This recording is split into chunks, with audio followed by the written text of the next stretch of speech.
Whoa.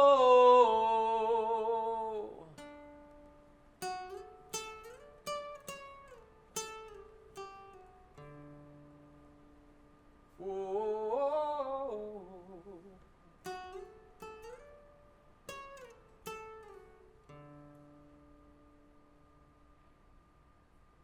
There was movement at the station, for the word had passed around that the colt from old regret had got away and had joined the wild bush horses. He was worth 1,000 pounds, so all the cracks had gathered to the fray.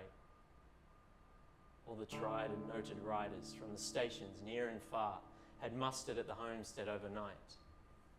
For the bushmen love hard riding where the wild bush horses are, and the stock horse snuffs the battle with delight. There was Harrison, who made his pile and parted won the cup, the old man with his hair as white as snow. But few could ride beside him when his blood was fairly up. He would go wherever horse and man could go. And Clancy of the Overflow came down to lend a hand. No better horseman ever held the reins.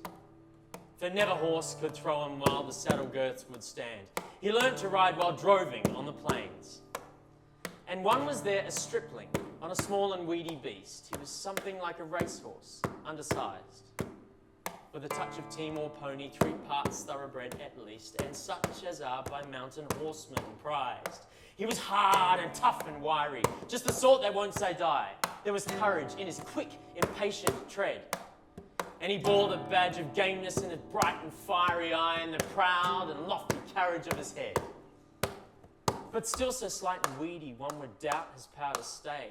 And the old man said, that horse will never do. For a long and tiring gallop, lad, you'd better stop away.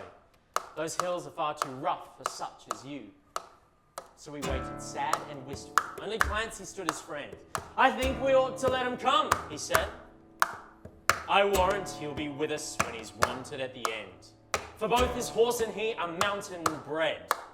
He hails from Snowy River, up by Kosciuszko side, where the hills are twice as steep and twice as rough, where a horse's hoofs strike firelight from the flintstones every stride, and the man that holds his own is good enough.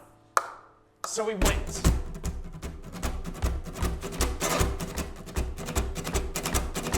They found the horses by the big mimosa clump. They raced away towards the mountain's brow, and the old man gave his orders, boys, go at them from the jump. No use to try for fancy riding now. And Clancy, you must wheel them. Try and wheel them to the right. Ride boldly, lad, and never fear the spills. For never yet was rider that could keep the mob in sight, if once they gained the shelter of those hills. So Clancy rode to wheel them. He was racing on the wing, where the best and boldest riders take their place. And he raced his stock horse past them, and he made the rangers ring with stock whip as he met them face to face. Then they halted for a moment, while he swung the dreaded lash, but they saw their well-loved mountain full in view.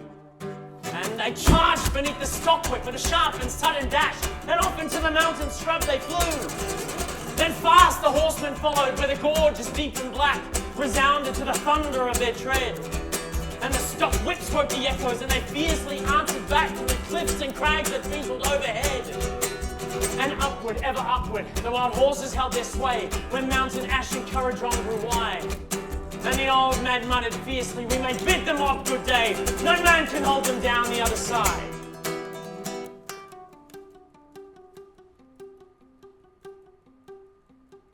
When they reached the mountain summit, even Clancy took a pull. It might well make the boldest hold their breath. The wild hop scrub grew thickly and the hidden ground was full of wombat holes, and any slip was death. But the man from Snowy River let the pony have his head, and he swung his stock whip round and gave a cheer. And he raced him down the mountain like a torrent down his bed, while the others stood and watched in very fear. He sent the flintstones flying, but the pony kept his feet. He cleared the fallen timber in his stride. And the man from Snowy River never shifted in his seat. It was grand to see that mountain horseman ride through the stringy barks and saplings on the rough and broken ground. Down the hillside at a racing pace he went, and he never drew the bridle till he landed safe and sound at the bottom of that terrible descent. He was right among the horses as they climbed a further hill, and the watchers on the mountain standing mute. They saw him ply the stock, but fiercely he was right among them still, as they raced across the clearing and pursued. Then they lost him for a moment, where two mountain gullies met, and the ranges but a final glimpse reveals. On a dim and distant hillside, the wild horses racing yet, but the man from Snowy River at his heels.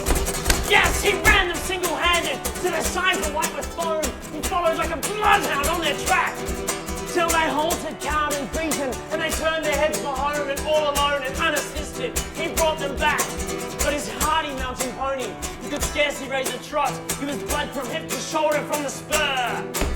But his pluck was still undaunted and his courage fiery hot, for never yet was mountain horse a cur. And down by Kosciuszko, where the pine-clad ridges raise their torn and rugged battlements on high, where the air is clear as crystal and the white stars fairly blaze at midnight in the cold and frosty sky. And around the overflow where the reed beds sweep and sway to the breezes and the rolling plains are wide. The man from Snowy River is a household word today, and the stockmen tell the story of his ride. Yeah!